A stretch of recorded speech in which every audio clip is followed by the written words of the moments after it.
I love a good report, and the LinkedIn Algorithm Insights Report for 2024 by Richard van der Blom and Just Connecting is no exception. It gives us a fantastic idea of what's happening on LinkedIn and how it is affecting our content. Even more so, how we can repurpose content for LinkedIn while knowing what the platform favours. So let's take a look.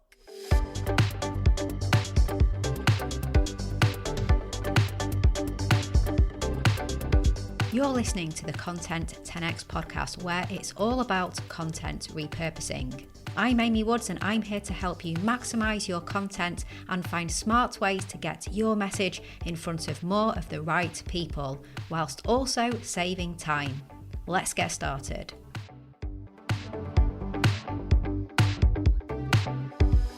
Hello and welcome to this episode of the Content 10x podcast. I'm your host, Amy Woods, and in this episode, I want to take a bit of a dive into the LinkedIn Algorithm Insights Report 2024 and unpack some of the changes, updates and insights and see how they impact our content and, of course, our repurposed content on LinkedIn. This particular report is released annually by a company called Just Connecting. Now, I know there are loads of reports, but this one particularly is really well researched, and I always make note of it when it's released. I'll put a link in the show notes to this report so you can download it. But the good news is we've gone through this 123-page report for you and picked out some of the key things that we think are really important. So grab a pen and paper, listen on, and you'll find out what some of the big insights are in this report, what they mean for repurposing your content on LinkedIn, and also some specific changes that you should know about as well. But first, before I get to the main content, just to mention, if you want content repurposing tips and guidance, industry updates, inspiring stories and exclusive news delivered straight to your inbox every other week, then join thousands of marketers, business owners and creators and become a Content 10x insider. Just head to content10x.com/newsletter. As I was saying, Just Connecting partner with LinkedIn content creation and analytics tool AuthorUp and a number of other analytics tools to dive into over 1.5 million posts from 34,000 profiles and over 26,000 company pages spanning 50 countries in 25 languages to see what they can deduce, and they create this report from their findings. Now, although it's obviously really important that we put our audience first in our content strategy, understanding what can make or break our posts on LinkedIn is really important as well, which is why I think this report is worth paying attention to. Now, LinkedIn is continuing to expand at a really impressive pace as well, outperforming its peers like Facebook and Twitter or X and other platforms in terms of its expansion, which I guess again just makes this report even more important to pay attention to if you're creating and sharing content on LinkedIn. So let's get to the findings.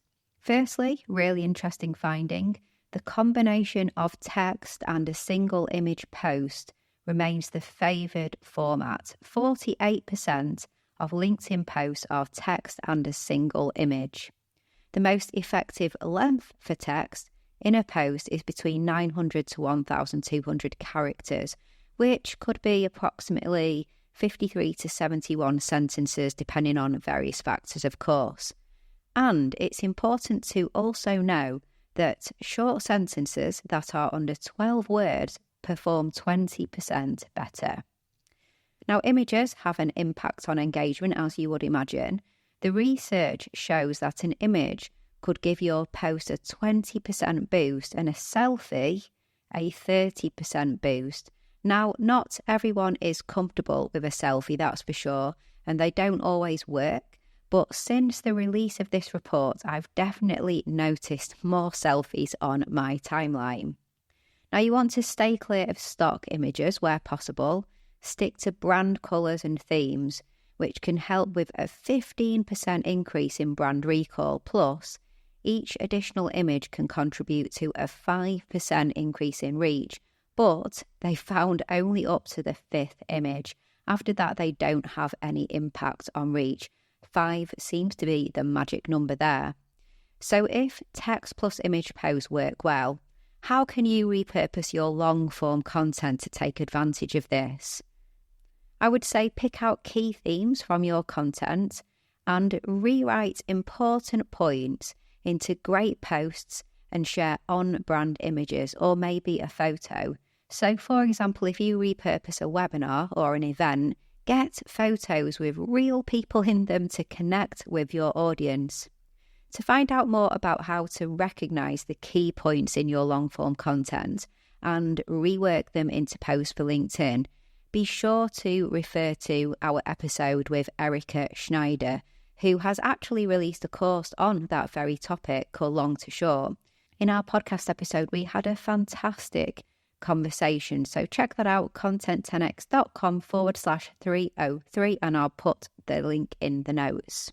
Right, on to image carousels. So they have seen a sharp decline in reach since June last year. However, they still have a higher reach potential than text and image posts. So maybe it's not quite time to pack in sharing image carousels. According to the report, the ideal number of images in an image carousel is 12, whereas last year it was 7. Go figure. I don't know why that's the case.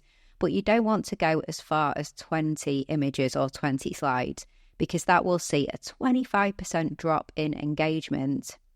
When you're creating image carousels, aim for about 25 to 50 words per slide or per image, and less than 500 characters in the post. Now, I know this is a lot of numbers to take in, which isn't going to help much if you're listening while on the move, but you may want to go and check the blog post for this episode. So go to content10x.com/304 to read the blog post. And of course, as I mentioned, I'll share the link to the full report in our show notes as well.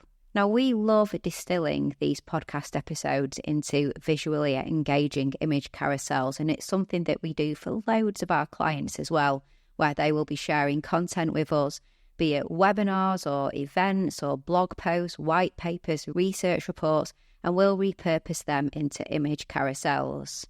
So if you've got valuable content that has lots of great points in it, maybe that would be perfect for creating an image carousel. Pull out the key points that work together and tell a cohesive story. We have an episode on LinkedIn carousel, so if you're a bit stuck on where to start, then head to content10x.com/160 for some help with that. If you're a fan of polls, you'll be pleased to know they perform best when it comes to reach over all other content types. So if you're struggling for reach from your company page, then polls have 2.16 times the reach than any other form of post. As long as you keep the questions broad, describe the purpose of the poll, and avoid anything too niche or niche, depending on how you pronounce that. The report says inviting participants to connect after the poll can lead to an 80% increase in acceptance. So, next time you are repurposing content for LinkedIn, you can pick out questions related to the topic to run as a poll, and then you can repurpose the results of those polls into future content as well. If your audience just want to hear what you have to say in your own words, text-only posts are still as worthwhile as ever. Just a few tips on those. So incorporate keywords, starting with a strong hook and a strong closing statement, and the optimal length is between 1,800 and 2,000 characters, with no more than 4 lines per paragraph. In the episode that I mentioned earlier with Erica Schneider, we also talked about writing strong hooks. So again, don't miss that if hooks are something that you are struggling with. Then, of course, we want to know about video posts, so video content on LinkedIn. There's some really key insights in the report. Video is continuing to take top spot, and interactions with live video content have seen a 25% increase year over year, indicating a shift towards real-time engagement on LinkedIn. Most audience engagement, however, with videos is on vertical videos between 1 to 2 minutes long. If it's over 3 minutes, there's a decline, so make sure you stick to up to 2 minutes and no more for your vertical videos. And if you include an external link in the post, that can cut reach by 50%. Yikes, so watch out for that. This is great to know for long-form video repurposing, so you can transform your long-form videos into short, engaging videos for LinkedIn. Just make sure you stick to being less than 2 minutes, maybe consider making it a vertical video, pair it with concise text that's no more than 500 characters, include a thumbnail, and you may want to think twice about having an external link. Finally, I want to add in there is some insight around times and days for posting too. In the report, they found that for global reach, you should post between 8 to 11 a.m. in your home time zone, and consistently posting at the same time each day trains the algorithm. Then posting text and image posts on Monday to Friday between 8 a.m. to 10:30 a.m. is the sweet spot. Also with video, focus on Tuesday and Thursday. The report doesn't provide a specific time here, but there you have it. Videos focus on Tuesdays and Thursdays. And just to finish off with some more recommendations from the report, create posts that increase dwell time, post regularly and in different formats. Hello, content repurposing there. Cross-promote posts by sharing on different platforms. Instant repost can provide a 40% increase in reach. Comments are 8 times more effective than a like, so consider this when you write your posts. Are you going to get a comment? And best performing topics include thought leadership, projects and services, and personal stories. So there you have it, a bit of insight into what's happening on LinkedIn and how you can repurpose your content to get the most out of the platform and provide your audience with more value. If you've read the report, let me know your insights and most poignant takeaways. I'd love to know what you think. And throughout this episode, I know I shared some really specific things like times to post and number of characters for posts and things like that.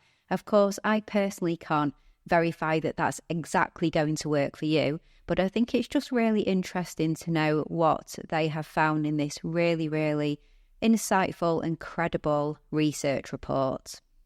Okay, so that's a wrap. All that's left to say is thanks so much for listening, happy repurposing, and I'll catch you in the next episode.